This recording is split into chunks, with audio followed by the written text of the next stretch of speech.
so it looks like I had to rework everything. Trunk pan, rear frame rail. I took the whole rear frame rail out again. This is my, I guess we could say first time. Here it is. Cleaned it up, sprayed some weld through primer. Kind of funny how the welds are pretty whack from the aftermarket part. This part popped off, to re-weld that back on. But as you can see, I had to butcher this thing up. But I'm gonna weld it all back up. It's butchered, but it's something you won't even see. And I'm gonna weld it all back up. But yeah, now I have my freaking, I guess you call these the trunk brace things fitting. So basically what happened was my rails were too high, and I went to the bbodyonly.com forum, and they told me basically take off the inner, well, take the spot welds off the inner wheel well, and that should be able to drop the pans. And damn sure it did. I did have to push it down, but yeah, it's official now. I'm probably have to make some patch panel, extend the inner wheelhouse more, because when I took off the old one, I guess I took off some of the metal, so I'll just weld it on what I thought was where it's supposed to be at, but it really wasn't supposed to be there, if you catch my drift. So that's kind of raised it up, and that's why I could not get my damn pans, as you can see, aligned. But now I got them, so now I'm gonna basically align my freaking frame rail with these alignment holes. I bought this rod that I'm gonna use, so I basically bolt it up, put it through these alignment. Well, I'm gonna have to cut it out and then align it so I know my frame rail are dead on the money, and it should be no issues there. So more to come on redoing your body work.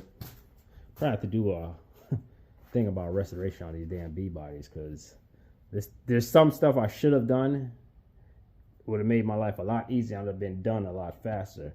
But I'll probably make that in another video. I just want to get this done and show you how to go through to make this thing line back up like the factory. So stay tuned, more to come. Peace. Alright folks, doing an update on my Charger. This is my little ATV four-wheel that I ride around my neighborhood. Pretty cool and fun. But here it is, 68 Charger. I finally got the freaking rear frame rail and rear part of the body squared away. It was a pain in the ass. I had to basically redo everything I did, and shout out to bbodyonly.com. They helped me solve this issue, I should say. Shout out to them. So basically what happened was, I was thinking this was like how my 69 was when I did it. So what I did was I welded a trunk pan. You know, I was working front to back. So I basically welded the trunk pan, the trunk pan to the inner wheel well. So what did that do was suck the floor pan up. So when that sucked the floor pan up, this basically brought the trunk pan up. So it brought the wear balance up. So it was not lining up worth one squat. This side was like cockeyed. You see it in the picture. So they said basically what I gotta do, I gotta basically I took the frame rail off too. You saw earlier in the video. I took the frame rail out. I took all the spot weld on both sides of the inner wheel well and the trunk pan. As soon as I did that, this thing was flexible and dropping. I said, oh my goodness. Because like I said, I thought this is how my 69 was when I did, not a frame rail and all that, but I did have to change the outer wheel well. I didn't do the inner. Thank God. That's a whole nother project in its own to do all that. But anyways, but one thing about tearing these cars apart, you understand the dynamics of how these cars are built. So now if I do another B body, I know how to put these cars back together, because when I did that, it sucked the trunk pan up, so it made everything go up like, I say about maybe an inch or half an inch. But as soon as I dropped the pan, you could literally push the floor down and everything just lined up. I was like, oh my goodness, something so simple caused so much problems. But this was the hardest part of basically what I was doing, frame rail and making sure the rear balance line. But look at my quarter extension. Do those things line up well? Look at that. So now the hardest part, and one thing I've noticed, because these cars, I see why these cars rust so bad, even my Mustang, because you know most of these cars did not have a lot of paint or like the interior of it. So once it started leaking, it was a wrap. Salt got into places you couldn't see, it was a wrap. Because when I was pushing this car out, it was raining, and I was seeing why this side rusted was because I gotta take out the rear window to fix. See this quarter panel? There's a hole here, there's holes here, so I'm gonna have to remake this and fix these little parts. There's no point. The majority of this quarter panel was pretty good. So I didn't want to do all this excess work if I ain't got to. So I'm gonna have to take this window out and fix any rust that's around the window channel. But that's why this side rusted out so bad, because when the guy had in the barn, he might have had it outside for a while, then brought it in, but all that water just ran in here and just rusted all this crap out.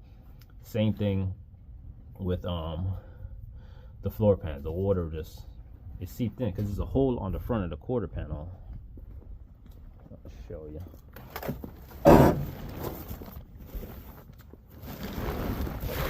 See this hole right here in the quarter panel? That leads all the way into the freaking driver's side floor pan, so that rusted that out. But yeah, there's not a lot of paint on the inside of these cars, so once water or the elements touch it, it was game over for these cars. So it's like, yeah. But that's one thing about when you blow these cars apart, meaning you take them apart to refix them, you understand why stuff rusts. Because you're like, damn, if they only would have put an extra paint here, but they're trying to build these cars quickly as possible and as cheaply as possible, just as they're doing now with these newer POSs. But it's part of the game. But another thing about this classic car game, everything getting so expensive though, because parts for this Charger is crazy. And like I said, the reason why my car is on the jack stand is because one of these, my rear shackle mount thing, was kind of bent in, so I brought it to my friend to like straighten it out for me. Then I'm gonna install it.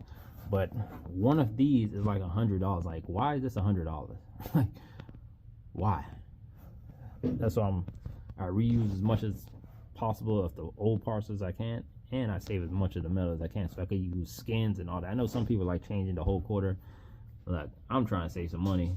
I got all the responsibilities too. So if I could use a skin and get the same result as a full quarter panel, guess what I'm gonna do? That. And that's kind of what turns a lot of people away, because it's so expensive for some parts. It turns people away because they can't afford it, and you're trying to raise a family and all that. Like, come on.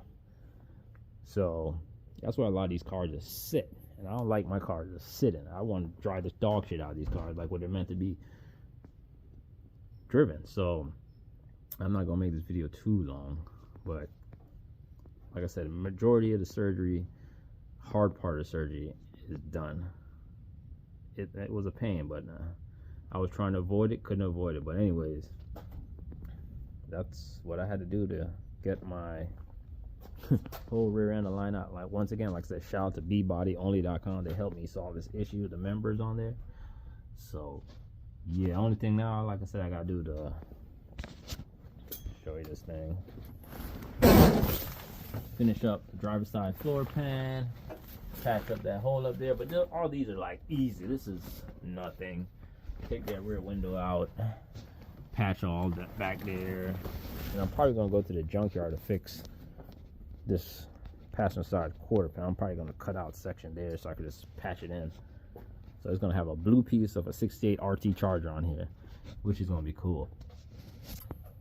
So yeah, it's gonna be a lot of patches. So that's how you save money, is just patch it. If you can make the panel, make it, because you save a lot of money that way. Now if you got blank checks and want to just buy everything out of AMD catalog, or Sherman, I think is the other makers, go ahead, knock yourself out. With me, I'm gonna try to save as much of the original metal as I can. If I gotta fab some stuff, I'm gonna fab it. It might take longer, but it gets the job done. But that's one thing. 68, I could just look at this rear end forever. 68 is my favorite year, because they're the only year that got the cool ass taillights.